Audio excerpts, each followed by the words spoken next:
Well, that was a goofy movie. You can't get a movie much more goofy than that. Mother of God. It was a goofy movie.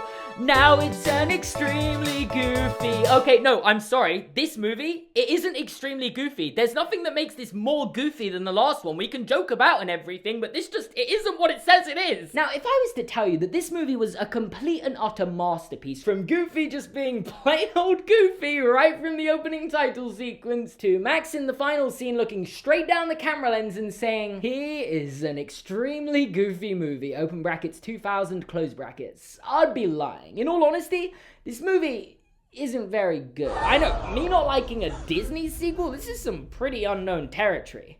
But you know what shouldn't be unknown territory? The internet. However, I'm here to tell you that it doesn't have to be if you're using a virtual private network. Yeah, you guessed it, today's video is sponsored by Surfshark, who are here to guarantee your instant online safety by encrypting your personal information and sending you alerts anytime your email address or password gets compromised using their hacklock system. It also works on an unlimited number of devices and is extremely easy to use, as in one click and you're connected. But in terms of opening the internet up, making it a wider, more expansive tool, look no further than their changing locations feature. Particularly if you're living in a country where a lot of content's banned on services like YouTube, for example, you can change your location to the US or the UK or Germany and suddenly that content's available to watch. Or, you know, if you're living in one of those countries and can't watch what you want to watch because it isn't on your favorite streaming service, like I personally don't have Amazon Prime, and if I want to watch something which is exclusively available on Amazon Prime, I just need to change my location and it's available on Netflix. So if this sounds of any interest to you, make sure to use my code GORMAN, GORMAN, for a massive 83% off plus an extra 3 months for free and a 30-day money-back guarantee. So there's literally no risk.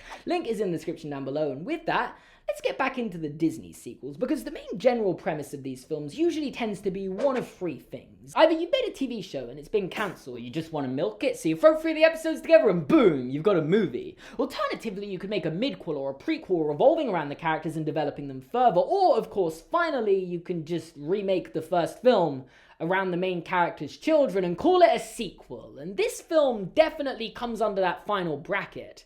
However, an argument could be made that the first film, A Goofy Movie, was already just that straight-to-home video sequel in its own right. I mean, it's a story that revolves around an already established Disney character's child, and it's basically just about the father and son learning to get along while the son gets his own love interest. This is by definition a formulaic straight-to-home video sequel, you know, bar the fact it came out to cinemas and isn't a direct sequel to another film. Other than that, you know, it doesn't matter, because an extremely goofy movie just does exactly what that did again. And by that I mean by literally everything from it just reusing jokes to the entire theme of the story. Not your little boy anymore, Dad!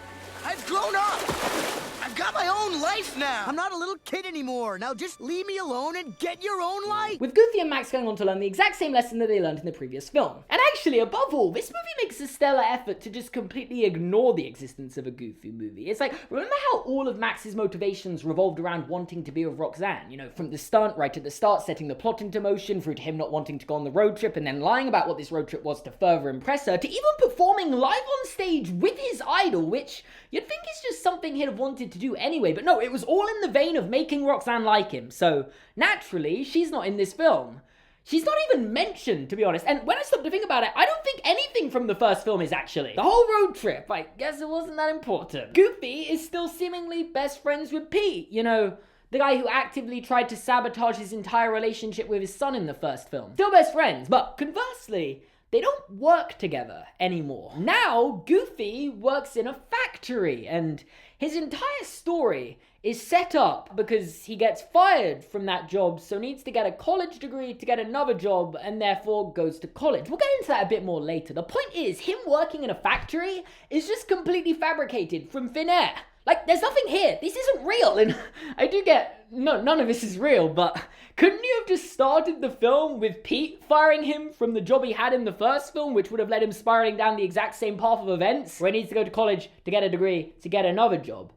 Oh, so I see, you needed that goofy scene of him getting sucked into the machine and destroying the factory, and I do get it. I'm viewing this entirely wrong. The point of this movie isn't for it to be thought about this much, and having these silly, goofy moments is way more important for its entertainment value than actual continuity. I'm not trying to have an owning this film with facts and logic moment, because, as I've made clear many times before, if you like a movie like this, I'm absolutely delighted for you. My only thing is, I feel like if you're making a sequel to a film where you're sharing branding in the title, you need to have a bit of fan service in there. Otherwise, it's just to the fans. And I don't know if there were any contractual issues in getting the actors on board, but including Roxanne in this was a must, and I don't even think it would have been that difficult. Just throw her in right here. You know, maybe then this movie might have actually stood a chance passing the Bechdel test. I didn't want to go there, but it fails so miserably, and I'm still not done about it ignoring the existence of a Goofy movie, because they don't even keep Max's interests consistent. Him and his friends were all massive fans of this pop star guy, Powerline, and I think Max even had aspirations of becoming a pop star himself, which, again, was a major driving plot point of the story, but now it's all about skating.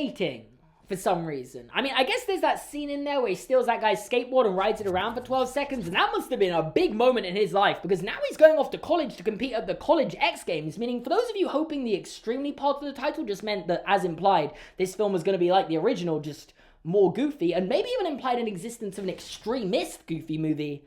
Unfortunately, no. It's a pun. Because this movie's extreme. Not even to mention that a Goofy movie actually has some unironic bops in Eye to Eye and Stand Out. They genuinely slap, whereas I can't even remember if an extremely Goofy movie was a musical or not. Which either means it wasn't a musical or it was such an unmemorable musical that I genuinely can't remember any of the songs a week later. It's not all bad though. Even though I didn't find the Roxanne-less and the skating themed story that interesting, there are shades of Monsters University in there, which can only be a good thing. We do not tolerate Monsters University standard on this channel, and matter of fact, no channel on YouTube should be tolerant of such frightening ideologies, and therefore Monsters University parallels are good, but by parallels, that's not to say this has interesting characters, funny quips, or gut-wrenchingly emotional moments. It's just both the stories revolve around a college sporting competition where you've got the cool frat house and the plucky underdogs, and in this one, the dad is also at the college embarrassing the main guy from the plucky underdogs while being a member of the cool frat rival team. So basically, Max shows up at college first day and is just skating around, instantly the cool kid on the block, which I found really odd because usually Disney movies based around school or college revolve around like the outcasts or the unpopular kids. So I guess you could say this is kind of groundbreaking and subversive storytelling. You shouldn't, just right, those words shouldn't be used anywhere near either of the Goofy movies. I think most film critics would agree, but more importantly, it left me thinking, am I too young to get this movie? Like, there just seemed to be this direct correlation between skateboarding and being cool. Just, I mean, if you like skateboarding, I'm happy for you. You do what you love, but is that what the 90s was? Because I feel like any 90s movies I watch, skateboarding is like the epitome of being cool, but I never remember that being a thing because I wasn't around for very long in the 90s, so was that a thing? Anyway, because of all his coolness, Max is the immediate first pick in the draft for the Gamma Fraternity's X Games franchise. Sorry, I don't speak about it. Let me just quickly translate that. Oh, the other cool guys want Max on their team. Why couldn't you have just said that? But he turns them down when they don't want his friends on their teams. They have a spot open, which means when Goofy's forced to go to college to get a degree, to get a job, and just so happens to enroll in the exact same class that Max is in, because what else were you expecting? And also manages to accidentally stumble onto a skate ramp while Max is at X Games practice, so the Gammas invite him to fill the missing spot on their team. And despite you probably be correctly thinking, surely Goofy skating is just a disaster waiting to happen. I mean, he is extremely goofy.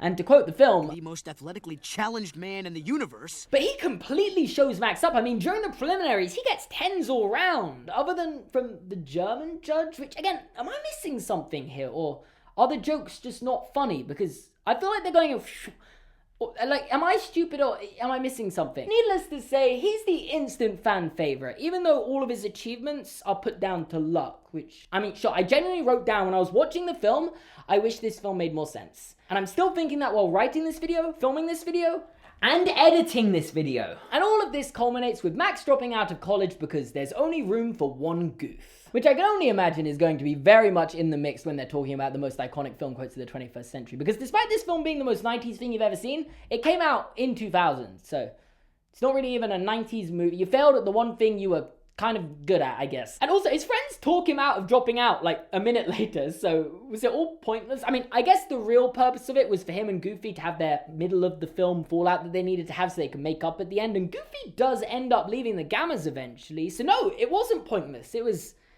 something. It meant something, I think. As Goofy overhears the Gammas planning to cheat their way to victory in the final event, oh no, this can't be! Good thing he can just tell Max, and then he can tell the officials that they're gonna cheat and they can just win it by default. But unfortunately, Max doesn't believe him because of their fallout. It's all a mess. However, in an inspiring moment of perseverance, despite the Gamma's blatant cheating in front of everyone, his team managed to remain in the competition. And in the final leg of the event, when it's just Max and the Gamma guy, Max wins in a photo finish, leaving you probably thinking, oh, and let me guess, Max and Goofy make up at the end and live happily ever after. And while it would be very easy to accuse this film of being a carbon copy of the original, and I have done that for pretty much this entire video, I do need to give it credit where it's due. While the first film had Max falling in love and doing whatever anthropomorphic dogs do with their partners, this film, in a completely different and not even remotely similar twist, had Goofy falling in love with the librarian. Which, jokes aside, this could have made for an interesting and, dare I say, entertaining plot point and potentially character dynamic where Max has to come to terms with his dad having a new girlfriend, especially when you consider Max actually kind of set them up in a way. Like, they only meet each other because he wanted to go off to skateboard practice, but his dad wouldn't leave him alone, so he sent him on a wild goose chase where he met the librarian and they instantly,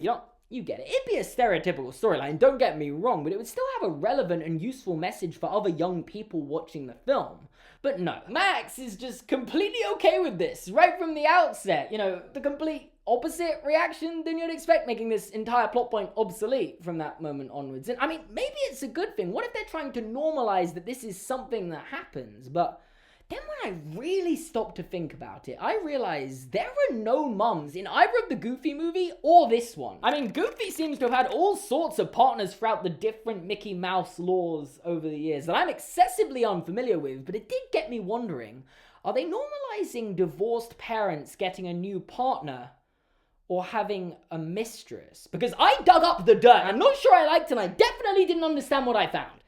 All in all, this movie is just very meh. Like, my biggest complaint that I haven't even mentioned in this video up until this point somehow is that it's so PG. Like, I know you're probably thinking, wait, you're telling us that this movie's been PG? Yes, I know. Usually I would never complain or say this is a problem, but when a movie takes place in a college and the characters don't party or do anything really fun like that, and the height of a relationship seems to be dancing with someone, it just makes me cringe internally and then externally complain for your viewing pleasure. So I'm gonna give this film a 3.2 out of 10. It'd probably get a higher score if I was into like goofy humor, but I'm not gonna lie, I didn't even find stuff like that funny when I was a kid. Like someone falling over, hurting themselves, breaking themselves. I never found that funny. I'm probably really weird, but actually, there was one moment in this film that genuinely made me laugh. I remember, so when Goofy's doing his midterm exam, the first question is, briefly explain the meaning of the universe. That's funny. If the rest of the film was like that, I'd have probably given it like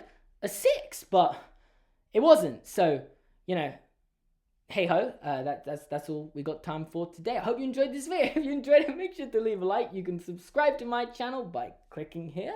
You can watch another Disney sequel video, not like a you can watch a video by me about the Disney. You can't watch the Disney sequels here, but you can watch a video about, and you can support me on Patreon here. Do you guys genuinely think I'm good at outros or bad? Because I need to know, like,